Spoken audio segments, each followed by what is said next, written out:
truly shocking. Forest fire as a military weapon. Final report, June 1970. Yet more insanity from the military-industrial complex. This formally classified U.S. military report provides in-depth detail on the methods the military uses to prepare vast swaths of forests for extremely intense wildfire incinerations. The United States Forest Service provided much of the data for the U.S. military. Question, is that really the job description for the Forest Service, to instruct the U.S. military on how to, quote, set the stage for maximum intensity wildfire incinerations by months-long atmospheric spraying of desiccants and defoliants? Are U.S. citizens and populations around the world now in the same category as the Viet Cong were during the U.S. invasion of Vietnam? Geoengineeringwatch.org has desperately tried to sound the alarm on this exact scenario for a decade and a half. Even more disturbing about this report is the fact that it includes specific data that outlines the best engineered wildfire incineration timing for various regions in the U.S. and other nations that are thought to be U.S. allies. One of the regions in the U.S. that is specifically covered in this report is Mount Shasta, California, my backyard. Top fire agency officials have repeatedly acknowledged the now unprecedented behavior of wildfires. Every year is worse than the last. Why? All official sources refuse to or are unable to offer any valid explanation for the increasingly catastrophic fires and fire behavior. Why not? Every single person that I've talked to so far has made the mention that I don't know why it's doing what it's doing. It's burning differently. It's burning more aggressive than it has in years past. And I know we say that every year, but it's unprecedented. It's burning in every direction all at the same time. Other cities and regions that are rated for their incineration potential in this report include Washington, D.C., Florida, New Mexico, New York, South Carolina, Texas, Utah, Minnesota, and in the formerly golden state of California, Los Angeles, Mount Wilson, Blue Canyon, and, as mentioned a moment ago, in my neck of the woods, Mount Shasta, California. Other countries rated for their incineration potential include Greece, Turkey, France, Spain, all of which are countries that have recently been hit with catastrophic wildfires. Just a coincidence? You decide. The United States military machine has always treated the environment with unimaginable contempt. What's business as usual for the military-industrial complex?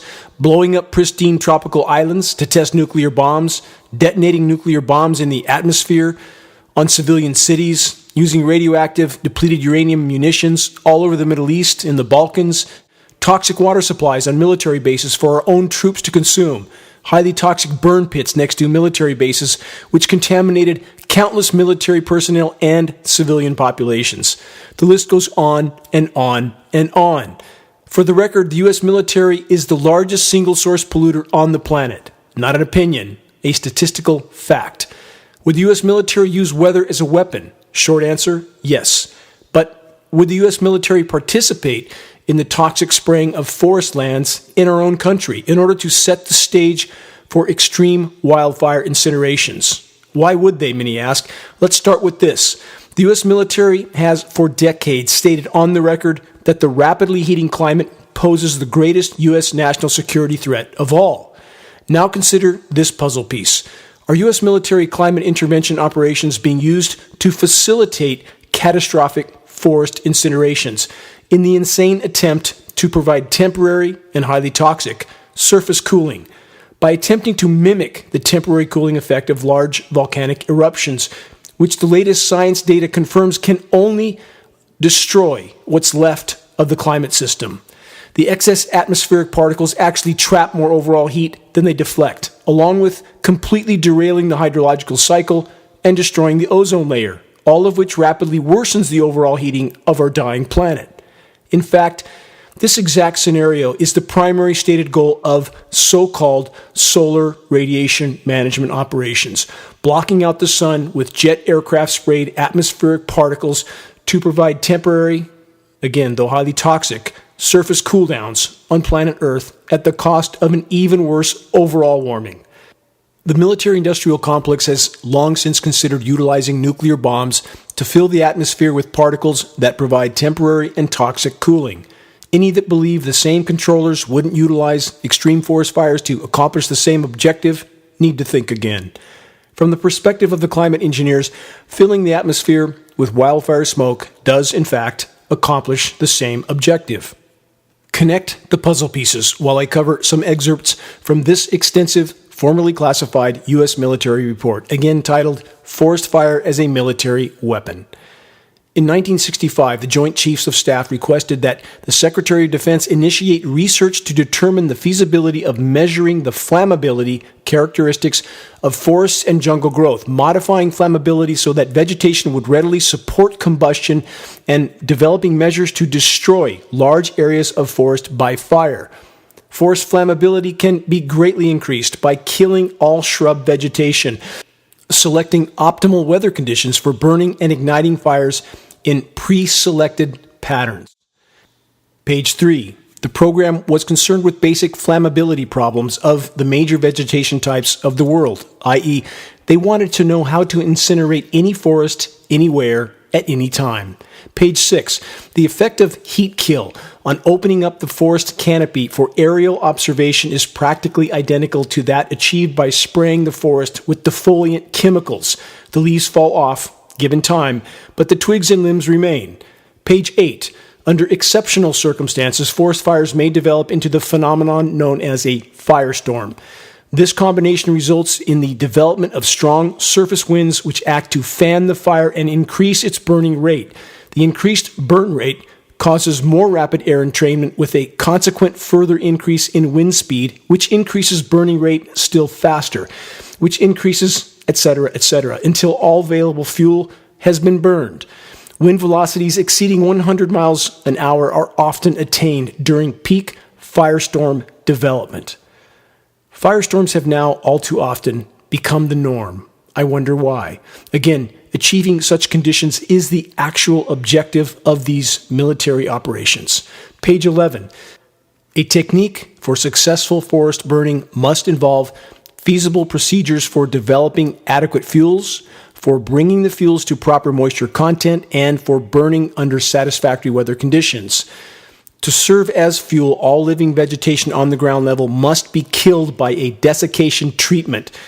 The moisture content of this material must be reduced to a low level, i.e. to a point where the heat produced by combustion and transferred to new fuels will exceed the heat absorbed by water remaining in the fuel.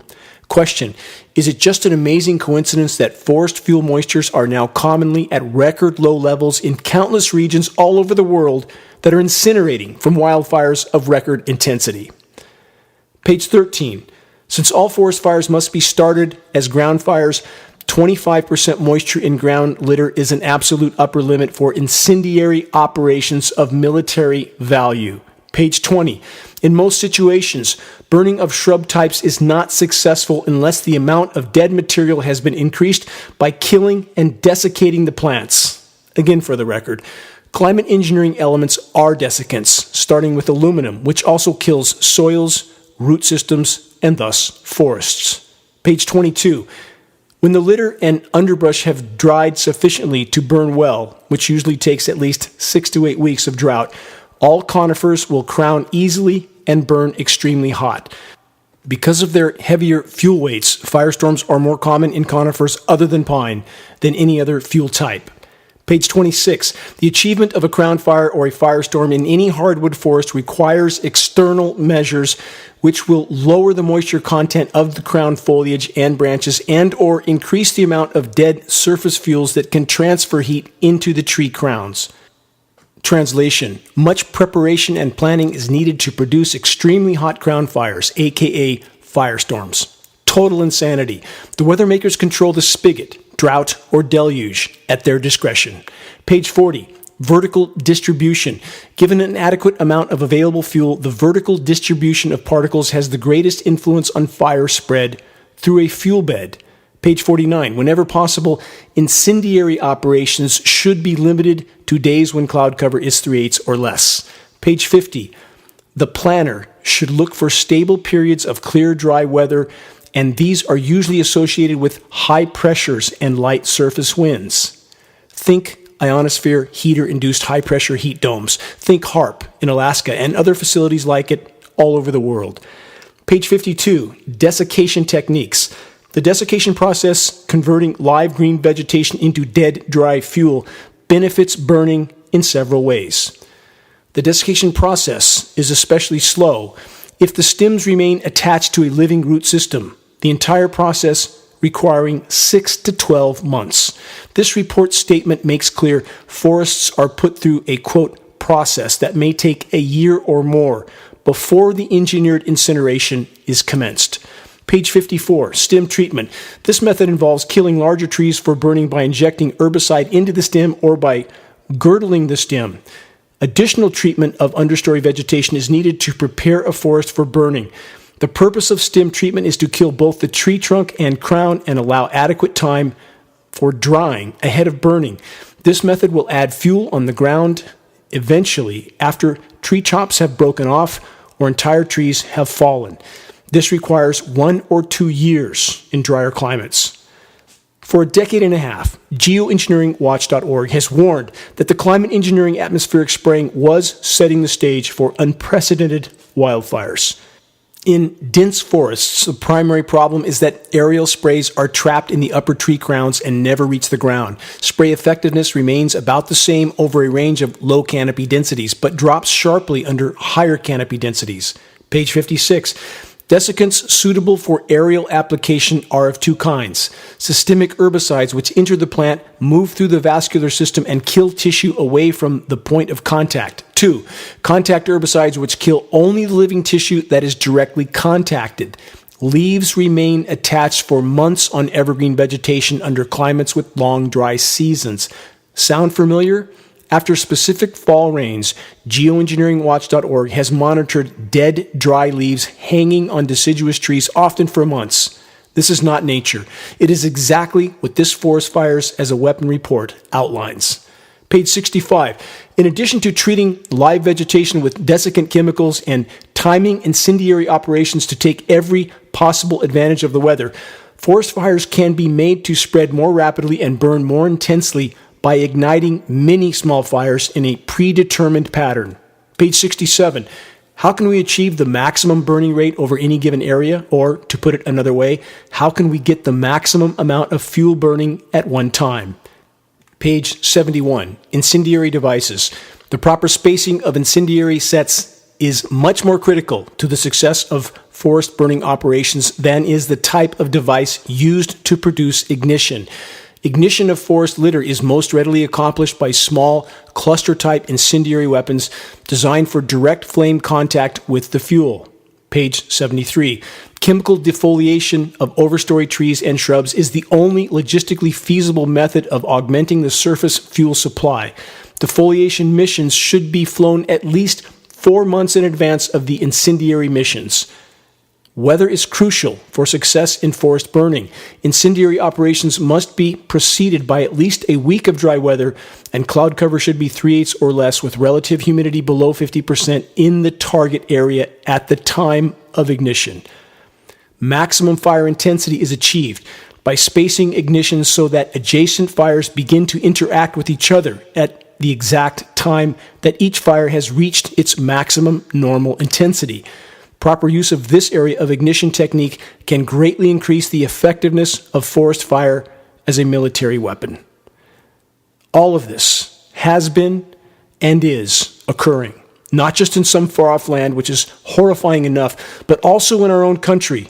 The U.S. military document covered in this report, which includes references to numerous potential target regions within the U.S., is beyond shocking and alarming. For over a decade and a half, geoengineeringwatch.org has monitored and reported on the constant climate engineering assault on our forests, on us, and everything else in the web of life. An assault that has been ongoing for over 75 years, but which continues to be officially denied, not just by official sources, but by a so far willfully blind public, in spite of the fact that climate engineering operations are shockingly visible in our skies, with the consequences of the climate intervention operations already being far past catastrophic. Climate engineering is weather warfare. What we collectively face is a fight for life, nothing less. We can debate on the agendas and objectives of the global controllers, but the fact that climate engineering operations are being used to completely disrupt historical climate and weather patterns, causing unprecedented drought and wildfires in many regions, while others are drowned in biblical scale deluge, is beyond dispute. Satellite images conclusively confirm the almost inconceivably massive geoengineering operations being conducted all over the world. Extremely extensive science data and testing analysis further confirms the weather warfare reality. Climate engineering desiccant particles, which are also incendiary materials, are absolutely present in our air column in staggeringly toxic amounts. Nanoparticle elements of aluminum, barium, strontium, manganese, polymers, and even graphene. Further consequences of climate intervention operations include the total decimation of the ozone layer, which is by itself an extremely near-term existential threat. What will it take for the truth to be acknowledged by the so-called science community, official sources, and the public? Will the moment of recognition be when we hit the wall of total planetary life support system collapse? Those in power are not gods, and we are not helpless. All of us are needed in this desperate battle to defend what is yet left of the planet's life support systems on which all of our lives and our children's completely depend. The first and most critical leap in the right direction that we can make is to achieve a critical mass of awareness in the population, not just an awareness of bad things happening or that governments and militaries are criminally corrupt, but an awareness of the fact that what we face is a right here, right now fight for life. A malignant cancer of the criminally insane is completely in control. They must be exposed and brought to justice legally and morally, or very soon there will be nothing left to salvage. Sharing credible data from a credible source is key. Geoengineeringwatch.org will continue to strive to be such a source. Check the activist suggestions link on the homepage of geoengineeringwatch.org to get specific details on how you can help to move this fight forward. Sharing the link for the groundbreaking climate engineering documentary titled The Dimming is essential. We, all of us, each of us, must make every day count in this most critical effort to turn the tide. Please, make your voice heard while it can still make a difference. This is Dane Wigington with geoengineeringwatch.org.